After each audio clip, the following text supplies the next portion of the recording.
Hi, my name is Skin, And my name is Mark, and we are one half of Skunk Anansie. the beautiful half, and you are watching Toasted.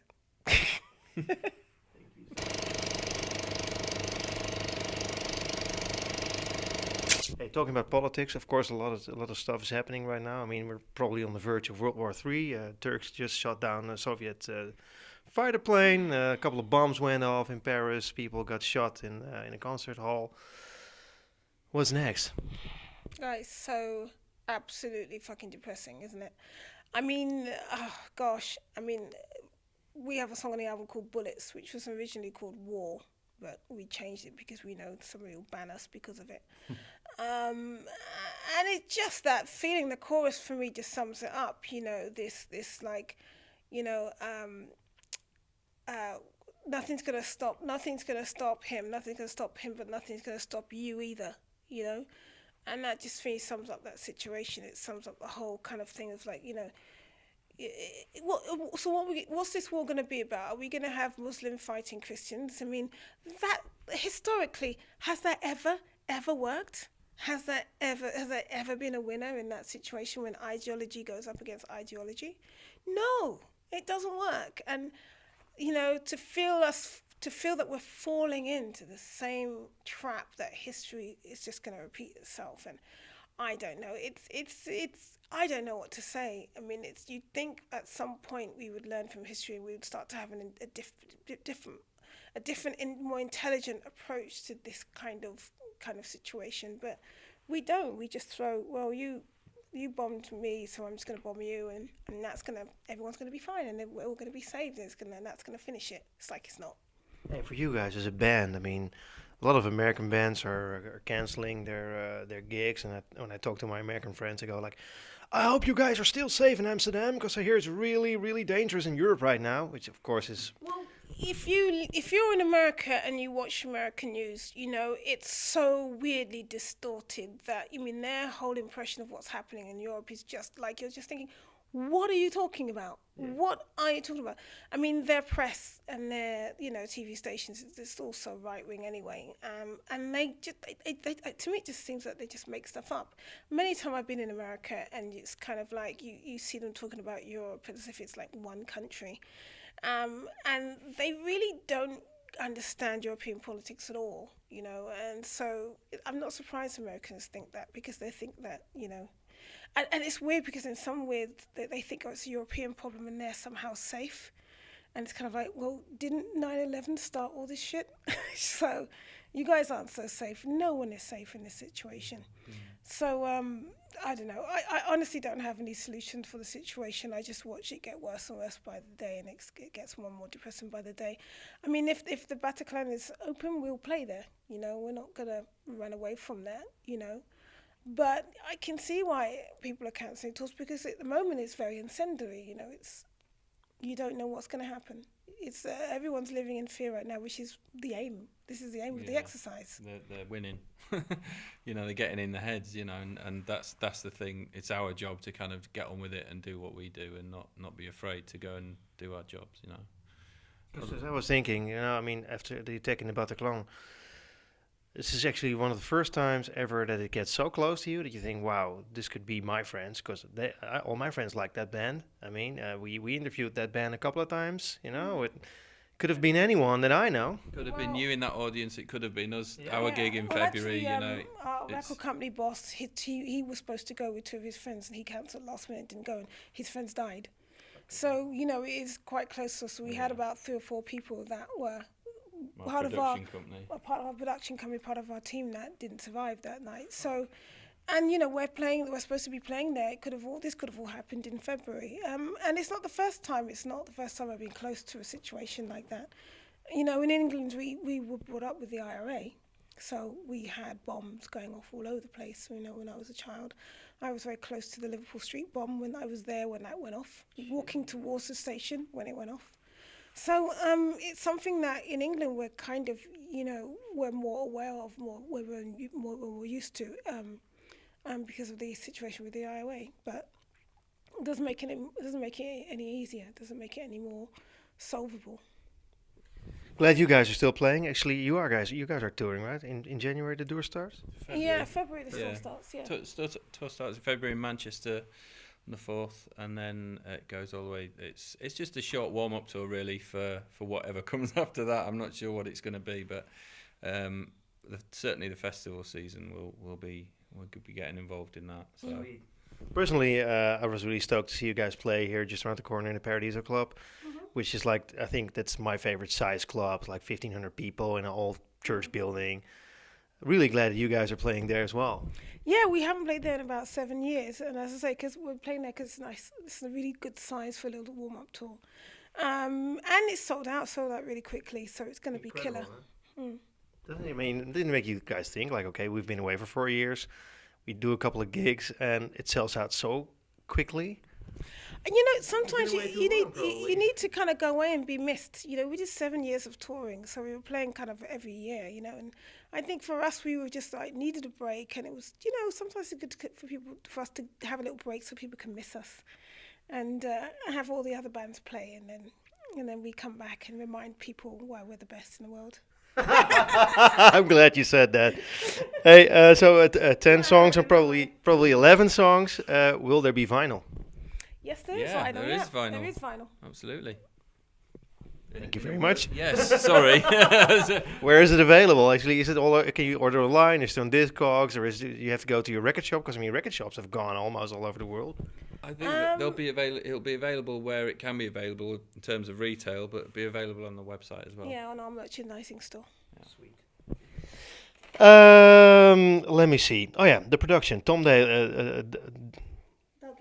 Dalgetty. I can't even read what I wrote. Tom Dalgetty, of course, he did Killing Joke and Royal Blood. Personally, a big fan of Killing Joke.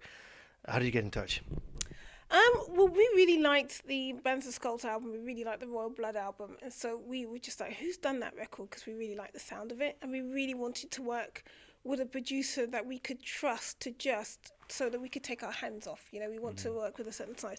After self-producing and co-producing, we just wanted to just turn a corner and end the era of everything that we've done before and start to move, stand on all those records and just move forward. And so we just got in contact. We just, are you interested in Skunk Anansie? And he was a massive fan. He came over to my house and we all had a meeting. And he'd been at loads of our gigs. He was a big Skunk fan. And it's really cool because he's a producer that only works on records and with bands that he really likes. So he came over just to listen to what we had and was like, yep, let's do it, And he was great to work with. He's very talented. He engineers as well, so it's just you and him, And he's really hands-on, and he gets amazing sounds, just killer sounds. And is he also like a tough kind of guy that says like, well, this part is, I wouldn't do that, or change this, or I have an arrangement here? Or He's very honest, isn't he? He's not tough, I would say. He's got a great cheeseometer. So he's like, no, that's. But he does it. We're all very respectful. We don't smash people's ideas down. He'd probably like, I'm not sure about that, guys. He'd be more like that than be like, oh my God, that's fucking awful. He's not that kind of guy. No. Which, because when you've got a band that you've got, 3 big boys in the band, you can't be just telling them their shit. It's not going to work well for the ego or the atmosphere. So he has a very good working kind of thing.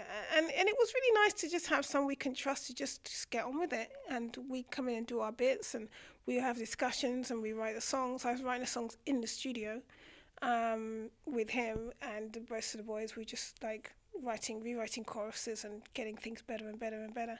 And it was a really great experience. My favorite experience in the studio, actually. Really cool. Must be difficult though to work. Especially for your band, you've been very successful. To let somebody else in and work around with your music. Getting involved in the creative process, right? Yeah, because it takes quite a lot of. Dropping of the ego. Yeah. To hand it over, and go, okay, well, this is what we've got. What can you add and what can you do to it? And Tom was just had great ideas, really brilliant arrangement ideas, and was just wonderful to work with. You were talking electric sounds. It's so fucking tight. I always thought like this is a drum computer. there were definitely drums in. Yeah, there's the loops, electronic kind of sounds in there. We built sounds. I worked with Nick Sheldon, who I work with a lot with my house music, my techno music, and we sort of did a couple of demos like that before, and Len Aaron, before we actually went into the studio, because we wanted to develop the electronic songs first and have them kind of working before we took them into the studio, because it would be a brand new kind of thing. Us working with electronic stuff is very different, because I think there's a lot of pitfalls we can fall into. We can fall into the Muse trap when they try to do drum and bass. Not drum and bass, dubstep. We can fall into the Korn trap when they did dubstep. I think we didn't want to. I think we wanted to stay clear of trying to make it sound like it was like a current genre. We didn't want to be like trap. We didn't want to be dubstep. We didn't want to be EDM. We just wanted electronic elements that would work within our rock songs. Yeah. And it is we do have to be careful, because it is a trap you can fall into, especially if you. But I think working with Tom Dalgetty, that kind of stopped that process from being a bad process, because he's a rock producer. So we added the electronics to the album instead of getting in an electronic producer, because that's the kind of direction we want. We still wanted the roots of it to be a rock album. And then we can add electronic things ourselves, which is what we did. And that way it sounds natural and organic. And the album, okay, it's very electronic, it's a new sound, but it sounds very Skunk Anansie. And it's not on every single track as well, So I think that for me, this album feels a bit of a master. What's the word? Masterpiece. Masterpiece. Even if we do say so ourselves. Yeah, it feels a bit of a masterpiece, because it's We're like the best band in the world. Come on. Yeah. Yeah, well, I didn't say that. I just said it. but it feels a bit of a masterpiece for us, because it's really kind of it's for me. I imagine all of our records underneath, we're standing on those records and use that as our solid footing to jump off into another sound of Skunk Anansie. So yeah, we're really proud of it. Really glad you made it. One more last song, because you guys have a lot more work to do. One more last question. I read somewhere that you guys are the most successful band as far as radio play and charts go, from the period 1952 to 2003, actually. Wow, what? The most charted one of the most successful chart acts ever in the UK between 1952 and 2003. I've never heard that bizarre. statistic It's before. on Wikipedia. Really? Is that a lie? Or is that true? We'll have to have that checked out. I've never heard that before. You're the That first. actually made me think, because I was like, well, maybe I thought actually, well, maybe it does make sense. What is weird, because we're never really a chart band or pop No, singles but or radio play. we have always been fairly popular in a lot of countries, so it could be. I mean, was that a worldwide comment, or was that for just Holland? Oh, UK only. Oh, wow. Well, it's like they counted the charts, how long you were in there, consecutively, and the positions you have. So if you drop out for like a couple of weeks or a couple of months or a couple of years, then your counting goes down. So over that whole period. What number were we? The most popular. Well, number one. Yeah, in that period. Between 1950 and 2003. That's a new statistic. I've never heard that one before in my life. I don't know if I believe you. I don't think I believe it either, but it was on the internet, so it must be true. The Beatles and. Well, exactly. Well, they only existed for 10 years. They didn't last long.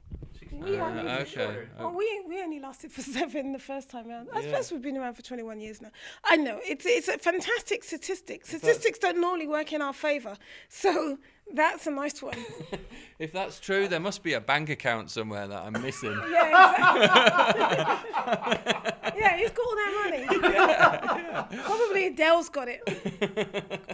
She doesn't. I'd be like, Adele. She'd be like, hello.